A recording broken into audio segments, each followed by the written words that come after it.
A match, a mint, a cup of coffee, and a newspaper.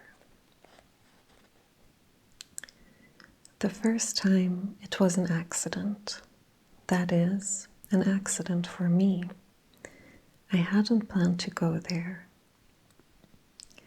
I'd been driving for 7 hours and, tired of the road, decided to stop for the night before going on to San Francisco. The hotel was located in a redwood grove overlooking the Pacific. By the time I walked into the lobby, the sun was setting and the grove had turned dark as pitch. Instantly, something told me that I was in a special place. The lobby was warmly lighted. Redwood paneling reflected the red glow of the light onto beige, overstuffed couches that hugged the 3 walls surrounding the reception desk. A long, dark wood table faced the front door through which I had just entered. On the table rested a huge woven Indian basket overflowing with fresh fruit. Beside the basket stood a massive bronze lamp, its deep burnished light bouncing off the fruit, adding a festive look to the room. Running the full length of the table and falling down on either end, almost to the floor, was an intricately crocheted linen cloth.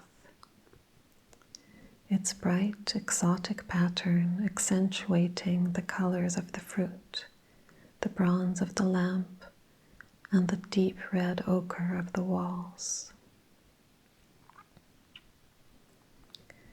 At the far side of the table, against the far wall, in a massive fieldstone fireplace, a roaring fire filled the room with the cheerful crackling of its furiously burning oak logs.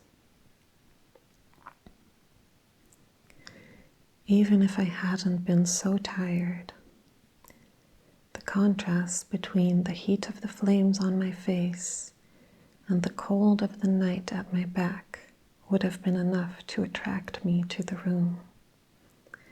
As it was, I practically melted with delight.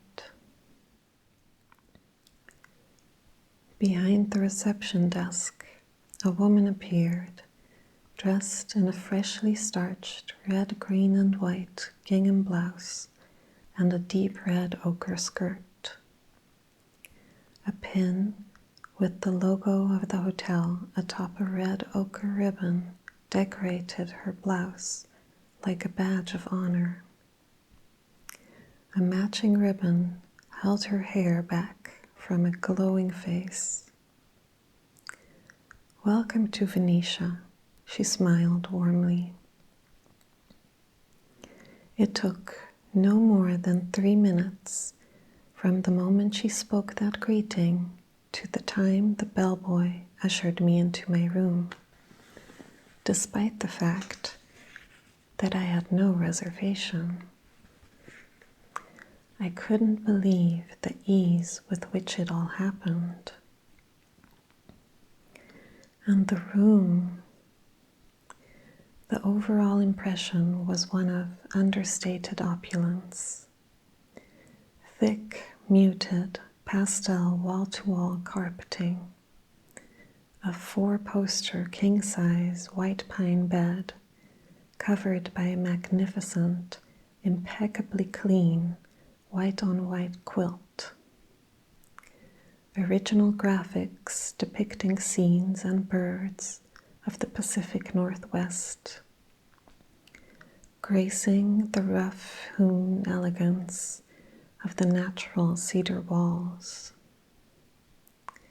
A stone fireplace with oak logs already prepared and waiting on the grate for the fire someone knew I would appreciate.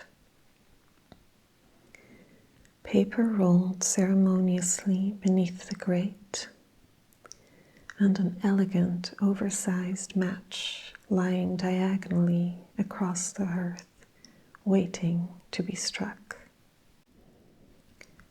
Delighted with my good fortune, I changed for dinner. The woman at the desk had made my reservation when she checked me in. I walked out into the night to find the restaurant. A sign by a path outside of my room pointed me down another well-lit path through the dark redwood grove. The night air was still and clear.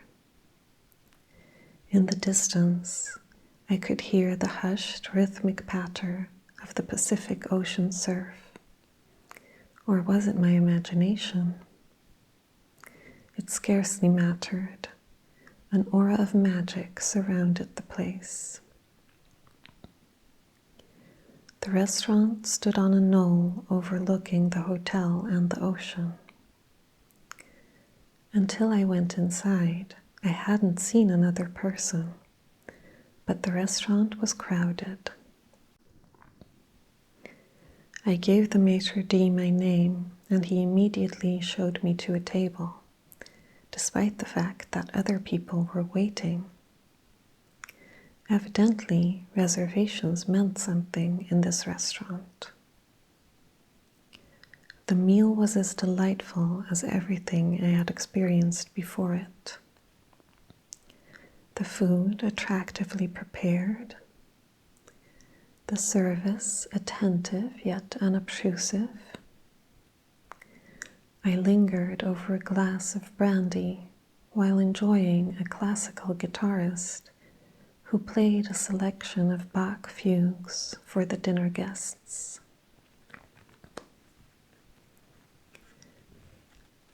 I signed the check and returned to my room, noting on the way that the lights had been turned up on the path, apparently to compensate for the growing darkness.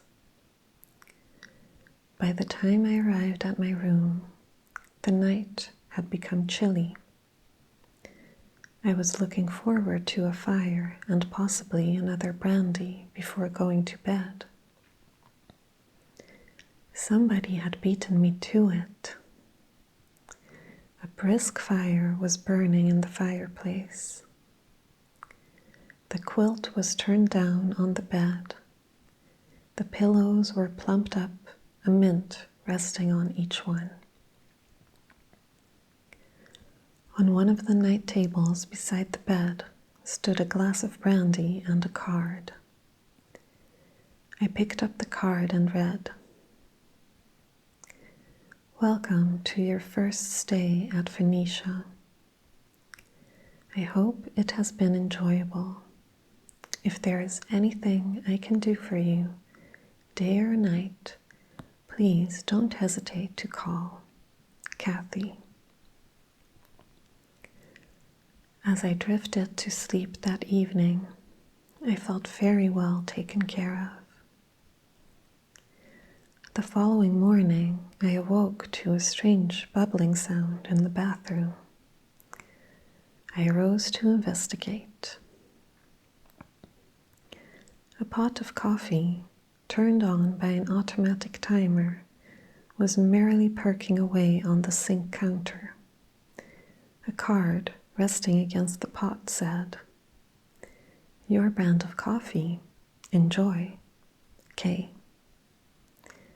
And it was my brand of coffee. How in the world could they have known that?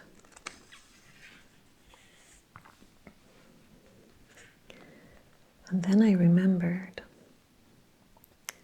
At the restaurant the night before, they had asked me what brand of coffee I preferred.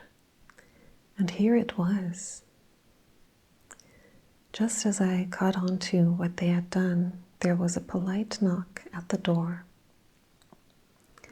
I went to the door and opened it. Nobody. But there, on the mat, was a newspaper. My newspaper, the New York Times.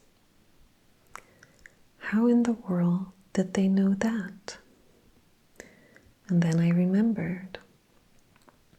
When I checked in the night before, the receptionist had asked me what newspaper I preferred. I hadn't given it another thought until now, and there it was. And exactly the same scenario has occurred each and every time I've returned. But after that first time, I was never asked my preferences again. I had become a part of the hotel's management system, and never once has it let me down. The system knows what I like and makes certain that I get it in exactly the same way at exactly the same time. What exactly had the system provided? A match, a mint, a cup of coffee, and a newspaper. But it wasn't the match, the mint, the cup of coffee, or the newspaper that did it. It was that somebody had heard me, and they heard me every single time. The moment I walked into the room and felt the fire, I knew that someone had thought about me, had thought about what I wanted. I hadn't said a word, and yet they had heard me. The moment I saw the mints on the pillows, the turned-down quilt, and the brandy on the table, I knew that someone had thought about me, had thought about what I wanted. I hadn't said a word, and yet they had heard me. The moment I heard the coffee pot perking in the bathroom and saw the card that identified it was my brand, I remembered that someone had asked for my preference, and they had heard my answer. The instant I saw the newspaper and recognized it as my newspaper, I remembered that someone had asked, and they had heard my answer.